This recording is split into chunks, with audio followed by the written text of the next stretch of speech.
Now you then marry Lebo M. Oh, ew. But come on. Is that going to make the cut?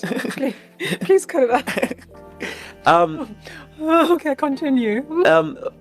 But come on, there was good. In everyone there is good, Zoe. Okay, I'll explain that. Now you sure? There are people who are narcissists, and we'd use that word loosely lately. It's an actual mental disease. And narcissists and borderline personality disorder, right? Okay, so they will come to you and love bomb you. You will have anything you want, baby. And I will shelter you until kingdom come. I went against my gut. My gut was saying no. I won't lie to you. My gut kept saying no. That's why he kept flying in. But he looked good on paper. Okay, cool. Let's try and see. It was all a lie. It was all a lie. It was all a lie. All of it? All of it, guys. They will love bomb you, and you'll think, this is my knight in shining armor. My do or die. Oh my God. Yeah. I've been waiting for this. Right? That's what I felt. My family said, Aibo, don't come back to South Africa. I was like, no. Big mistake. People think narcissists are egotistical people. They are little children who are afraid. It's actually the absolute opposite. Yeah. They then will record you and send in, then see, yeah, I told you, this Lungelo's crazy. He tried that with me. I was rejected by that rehab because they're like, she's not an addict. Perhaps all she needs is emotional support. I part ways with Zoe. She goes to a relationship with who? Rapulana. My child is now under my custodianship by a court order because Zoe was caught driving drunk and crashed a car with my child in it and my nanny in it. I'm overseas. My daughter then, I think about 3-4 years old, is seeing mom being taken by cops into a police car. And the cops drive my daughter with the nanny to Zoe's apartment. I come back, I go to court, and I win. I take my child to safety. Obviously, the chronology of events, I'm just summarizing for you and your audience and for country. Because I'm tired of this. Yeah? This one time, my team takes my child. Both Rapulana and Zoe are so drunk that when my niece leaves the child, she calls me. I'm in Hartis. Hey, Malama, we're not sure if we should leave the child here. Why? Well, once again, which means it's not the first time, security opened for us. Both Rapulana and Zoe could not even walk out the car. I leave Hartis. I get the cops to escort me to the estate. Both children are in the house. I have a video that I'll send to you that you must publish. And this interview is about 15 minutes of the exact moment, but obviously you can't put the name, you can put the faces of the cops or the security then and the chairman of the estate. 25 minutes knocking. Boop, drunk, finished. And that's before I take my child. When I take and remove my child from Zoe Rapulana's residence, I have not had contact with Marawa's family or anyone. I sent a message to Robert Marawa's sister, Vanessa Marawa. I'm removing my child from this dangerous situation. I urge you, that's 7 years ago, to remove your son, your nephew. Your nephew, yes. Yeah. Yes. Vanessa's in KZN at the time. Yes. From Vanessa to my team, I have received the information on behalf of our nephew. I can't say the name. I'd like to thank you and Lebo for making him a priority. Thank you. Offline, I will show you this. That was love bombing. I gave an opportunity to be the first South African or African woman to be on tour with Hans Zimmer, the great Hans Zimmer, Oscar winner. Who does love bombing? Oh, after that, I put you on the biggest movie at that time. That's love bombing. Oh, I removed you from Australia when 3 months before that Lion King dies, you had ever been stranded in Australia or came back to South Africa. Oh, that's love bombing. I spent almost R1 million to defend against your father's abusive nature to your child's father. Oh, that's love bombing. Oh, I engaged you in a yacht in Cape Town because you're pregnant with my child. Yeah? That's love bombing. Hello everyone, Ngiyalotshisa and welcome to my channel. Lungelo is on fire this week. He had former lover Zoe Mthiyane and Lebo M on a day or two apart on his podcast, Engineer Your Life.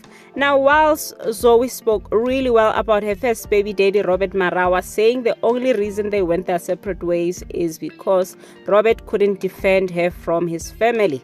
Well, she couldn't say one single good thing about her baby daddy Lebo M, and Lebo was like, not on my watch. Lebo admitted that he contacted Lungelo's team to arrange a sit-down ASAP because he's leaving the country next week. I bet he was tossing and turning after watching Zoe on that podcast because all Lungelo asked was, how is your heart? A regular question he asks his guests, and Munna Mogolo was spilling all the tea. Lebo started with a lecture about how Lungelo's podcast is contradicting its own title, Engineer Your Life, because he says Zoe is not well and that she was intoxicated. No spirituality in it. Bro, you're drunk as I see right now. I've never seen Zoe like that on camera, ever. Now, some comments supported this, saying she was either intoxicated or medicated, but she was just not 100% during that sit-down. Lebo stated boldly that he's there to defend his name for his daughter's sake because the podcast didn't do thorough research. For instance, he said he and Zoe were never married, just engaged. He also faulted the podcast for not probing enough when Zoe labeled him a narcissist. After a very stern lecture and I can sue you vibes, which Lungelo listened to, that man is very patient. Lungelo. Lebo started spilling the tea about how Zoe has an alcohol problem and that he has full custody of their daughter because of that. He narrated a story about how Zoe neglected her children one time when she was with actor Rapulane Siphem. He described a very disturbing situation where Zoe and Rapulane were so drunk that they ended up having to rescue the children, that is their daughter and Robert Marawa's son. He says he ended up taking his daughter, then called Robert Marawa's sister Vanessa to rescue her nephew. He also said he has proof that he texted Vanessa, Robert Marawa's sister, and she responded, as well as a recording of officers knocking for about 25 minutes without a response while trying to rescue the children. Meanwhile, Zoe and Rapulane were completely out. All I can say is it takes a lot for South African courts to give a man full custody. Yes, no matter how corrupt the country is and how bribery gets you most things, full custody is usually not one of them. So maybe Lebo is telling the truth about Zoe having a serious alcohol issue. I mean, in 2019, she was arrested for drinking and driving. There are also claims that she used to arrive on set drunk, whilst on Generations, The Legacy, Lebo also mentioned a production that fired her due to uncontrollable alcohol intake. So yeah, if she really has an alcohol issue and did lose jobs as well as the custody of her daughter, mostly because of that, then it's very sad because she still sounds in denial in that sit down with Lungelo, saying Lebo set her up. An alcohol problem is as bad as any other addiction. It can even cause alcohol-related dementia, messing with her memory. Lebo said the reason Zoe left him is because she found out he had a watertight prenup, or what we call an anti-nuptial agreement in South Africa. For some reason, I believe this without a shadow of doubt. Hear me out. That ew Zoe made like she wanted to puke when asked about Lebo M. She sounded so disgusted by him, as in unequivocally not attracted to Lebo M at all. Yet when asked about Robert Marawa, she said he was cute. Now you then marry Lebo M. Oh, ew. What broke the camel's back then to say, maybe let's give it a try? Child. Oh, cute. Oh, cute guy. Oh, cute. I had plans for my life. I wanted to have a child at a particular age. And who is as close enough to my father as could be? And he was the one gentleman, yeah. So I was like, yeah, I could, yeah. So, yeah. Mm-hmm. Something tells me she was not attracted to Lebo M like that. She told Lungelo that she went against her gut by agreeing to be with Lebo M. Her reason was that he sounded good on paper. Girl, please, there's no single paper that would have made a 53-year-old Lebo M at that time, who was 3 times divorced, fully qualified to be her father, look good on paper. That was not just a red flag, it was a whole ozone layer. Remember, Lebo said he was paying for everything, including legal fees to get Robert Marawa to pay health for his son. I'm sure she assumed that even when married, Lebo would be just as generous and that there was no prenup, meaning she'd walk away with at least 50% should she decide to walk away. Kanti Lebo has been in the game, a 53-year-old with a PhD in divorce. So a prenup being a deal breaker for her doesn't really sound too far-fetched, especially if she wasn't attracted to Lebo M like that. She said she got with him because he sounded good on paper. Definitely referring to his net worth because he didn't look good on other papers. And boom, Lebo drops the prenup bombshell. Girl is like, I'm going to enjoy this for nothing. Nah, I'm out. If there's one thing I didn't expect is Zoe and Robert Marawa being outed as deadbeats. Lebo said Zoe only speaks to her daughter on the phone. Apparently Robert Marawa's kid is in boarding school, which is kind of better, I guess, if Zoe really has an alcohol problem. But the fact that Robert Marawa was once taken to court for maintenance, but in all honesty, I think they are doing so much harm by speaking. They should all keep quiet and not share their sides, because the more they share, the worse it becomes, especially for the kids. The kids are going to grow. They are going to find all this information on the internet. So whatever happens, I hope Robert Marawa doesn't ever give his side of the story on the podcast. He can give his side of the story to his son, not on some podcast. If he dares go on a podcast, he'll be playing in Lebo M's court. I'm sure Lebo will fly from wherever he is to respond. Anyway, do let me know what you think in the comments. Thank you so much for watching. I've never been married to Zoe. I was actually going there. I was engaged to Zoe.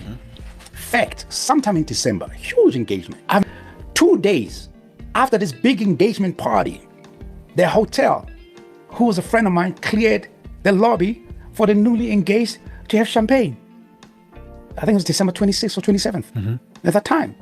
You know, as we're having this, Zoe asked me, what's in the prenup? I'm like, baby girl, get December, Joe. Flew my children. We just got engaged 2 days ago. What's up with the prenup? Let's enjoy it. That's a January question, girl. Sure. You know, share my champagne bottle like 2 or 3. Auntie, does it have a accrual? Maybe half an hour I don't remember specifically. So, you really want to talk about this? Then I realized she doesn't actually even know. So to corner, like sadly most women, someone whispering. There's a voice. Whispering. Yeah. Hey, Pela, I'm a prenup. Then your prenup is in your inbox. What do you mean my prenup is in my inbox? It's in your inbox. Who does it mean? That mine? Yes. I remember when I asked for your ID or your passport, my prenup is standard. Once I'm serious about you, I instruct my lawyers, remove this name, put this name in the ID. Your prenup is there. What does it say? It means if anything happened, you don't get shit. Then I left. I came back, she was drunk and locked me out of my own penthouse. Since that moment, Zoe's had that rage. Till your show yesterday. Fact. And even after that, I took on a world tour. After that, put on movies. After that, gave it a property for free.